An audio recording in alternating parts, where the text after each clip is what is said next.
আমার তো পয়সা নেই। কেমন ছেলে তুমি, কিনবে না তো আমার গেলা বইয়ে দাও কেন? আমি যদি তোমার সঙ্গে চলে যেতে পারতাম তো যেতাম। আমার সঙ্গে? হ্যাঁ, তোমার সঙ্গে।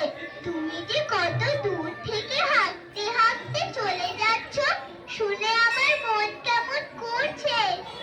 বাবা, তুমি এখানে বসে কি করছো?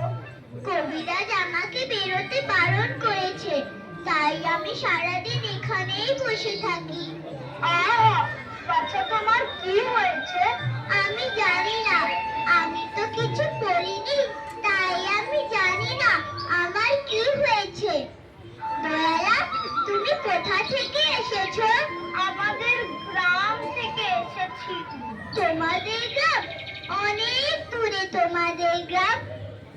আমাদের গ্রাম ঠিক 5 মুড়ো পাহাড়ের তলায়, শ্যামলী নদীর ধারে। 5 মুড়ো পাহাড়, শ্যামলী নদী? কি জানি, হয়তো তোমাদের গ্রাম দেখেছি, সে আমার মনে পড়ছে না। তুমি দেখেছো? পাহাড়ের তলে কোনোদিন গিয়েছিলে নাকি?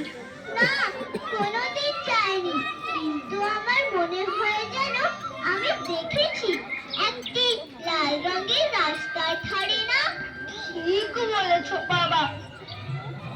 সেখানে পাহাড়ের গায়ে সব গরু চড়ে বেড়াচ্ছে। কি আশ্চর্য, ঠিক বলেছো।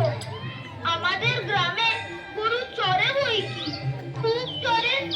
মেয়েরা সব নদী থেকে জল তুলে মাথায় কলসি করে নিয়ে যায়, তাদের লাল শাড়ি পরা। বাহ বাহ, ঠিক কথা। কিন্তু বাবা, তুমি নিশ্চয়ই সেখানে কোনোদিন বেড়াতে গিয়েছিলে। সত্যি বলছি দয়ালা, আমি কখনো যাইনি। কবিরাজ যেদিন আমাকে বেরোতে যেতে বলবে সেদিন তুমি নিয়ে যাবে তোমাদের গ্রামে। যাবো বই কি বাবা, খুব নিয়ে যাব। আমাকে ওই রকম দই বেচতে শিখিয়ে দিও। মরে যাই, দই বেচতে যাবে কেন বাবা? এত এত পুঁথি পড়ে তুমি পণ্ডিত হয়ে উঠবে। না না, আমি কখনো পণ্ডিত হব না। আমি তোমাদের গয়লা পাড়া থেকে দই নিয়ে দূরে গ্রামে গ্রামে বেচে বেড়াবো। কিরকম করে তুমি বলো, সুরটা আমায় শিখিয়ে দাও। হায় পোড়া কপাল, এই সুর কি শেখাবার সুর? না না, ও আমার শুনতে খুব ভালো লাগে। বাবা, এক ভাগ দই তুমি খাও। আমার তো পয়সা নেই। না না না, পয়সার কথা বলো না। তুমি আমার একটু দই খেলে আমি কত খুশি হয়ে যাব।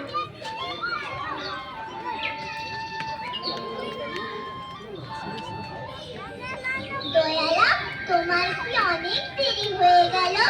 না না না, আমার কিচ্ছু দেরি হয়নি।